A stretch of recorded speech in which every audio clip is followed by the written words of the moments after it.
Behind me up in these trees is a new mountain bike track I've been building. And part of the reason for that is because my kids are starting to get into mountain biking, but also it's a way for me to get back into mountain biking. Now, not every day do I have the strength or the stamina to ride my standard mountain bike. Electric bikes have been a huge part of getting me back into shape. But which bike do I use? The natural choice for mountain biking would be the Falcon. It's super light, it has full suspension, it really is awesome.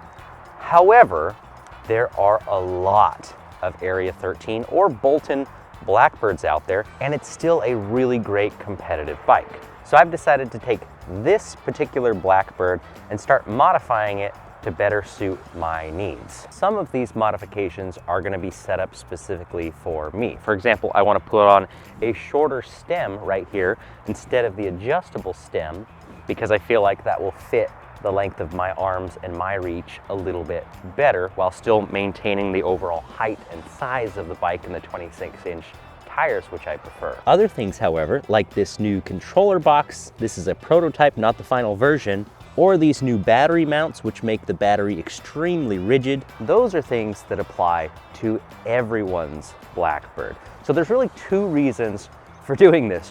One is for me, and the other is for you. People have asked if the Blackbird is going to get any updates. Is there a new version for 2023 coming out? And the answer is no, we don't have any major changes planned because the bike is still, in my opinion, ahead of its time. At the current price of $19.99, you are not seeing other bikes with inverted adjustable suspension forks.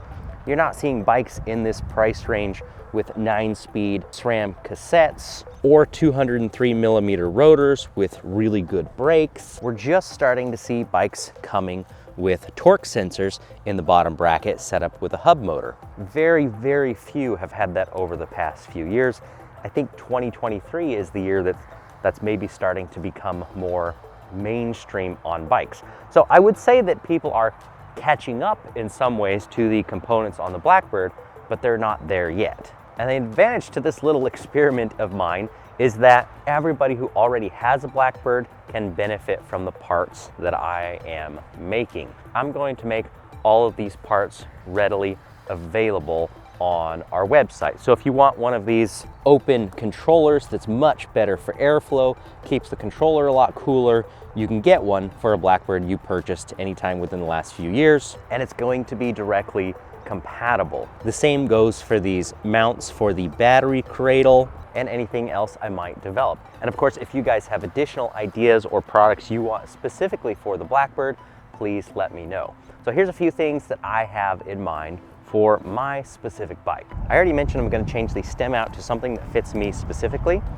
Now, the bikes do come with a thumb throttle on the left-hand side. And I do think, generally speaking, that is the best place for it to be, because on the right hand, you've got your brakes here, you've got your shifter here, your hand is pretty well full. However, some people have been asking for a twist throttle for the Blackbird.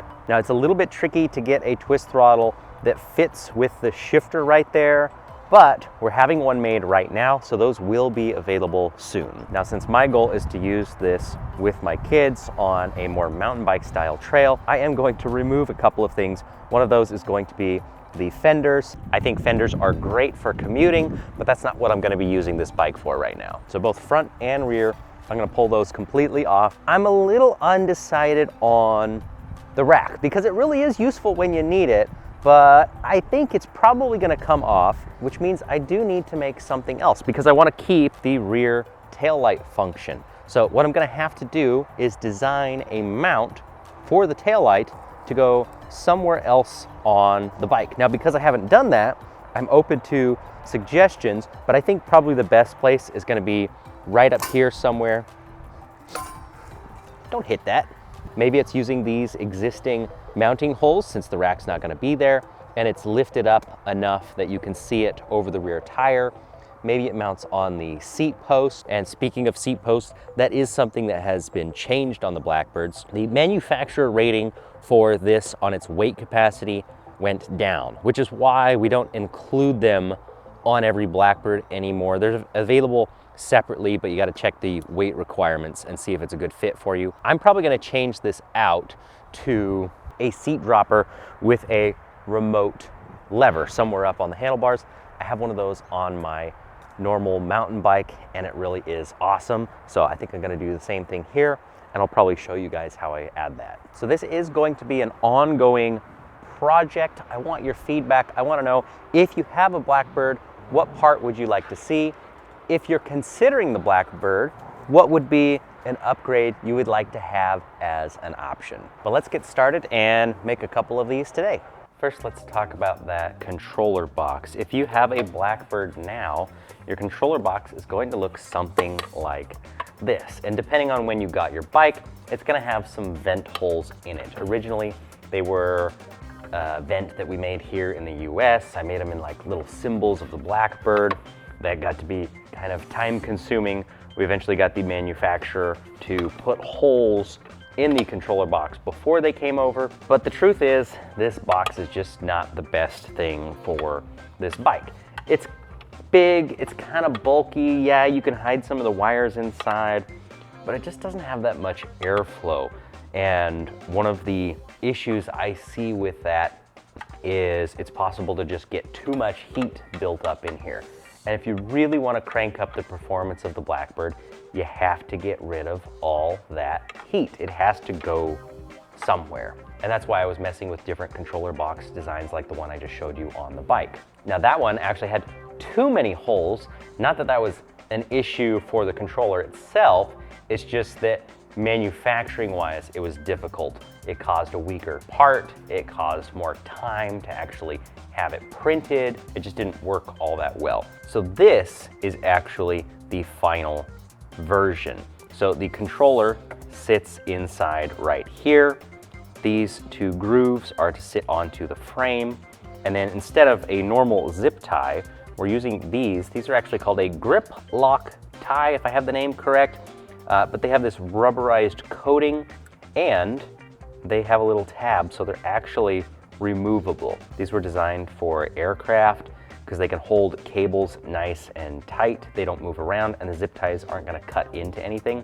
And I find that they just work so much better to keep bicycle parts in place as well. So the controller is facing this way, the seat tube is here, and you're getting all of this airflow hitting the front side of the controller box. And then as you can see, there are vents on the sides that allow air to pass through, and the back is more or less open as well. So this way, that controller can get maximum airflow, and it's a much simpler design. It's very easy for us to manufacture in-house. So I am gonna put these up on our website. So if you want to really turn up the performance of your Blackbird, you can do that by keeping the controller cooler with one of these. Now there's only one thing that's missing here, is that it's a little bit bland and it needs a little touch of Area 13 on it. So let's fix that.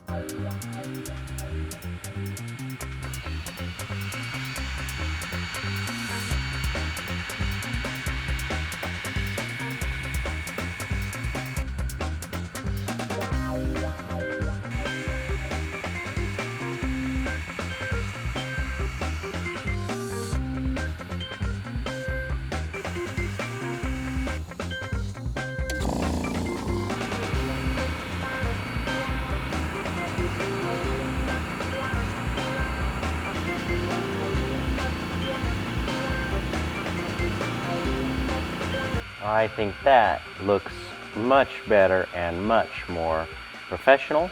So that is a production version of this upgraded controller box. Now this is a fixed stem that I want to put on the bike.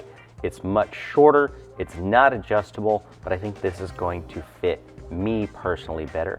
I think this needs a little touch of Blackbird on it. This will actually be my first attempt at etching into an anodized part. So I don't know what setting to use. We're running 20% power. Let's see what happens. Here's my design on the computer and start. I did that totally wrong.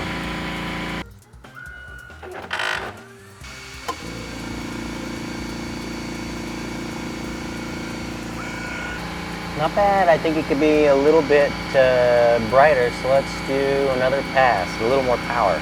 We're just gonna increase the power up to 30%.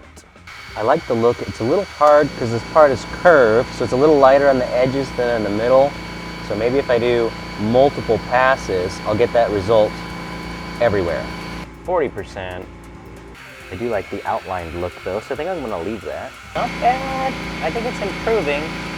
More power, and maybe slow it down just a little.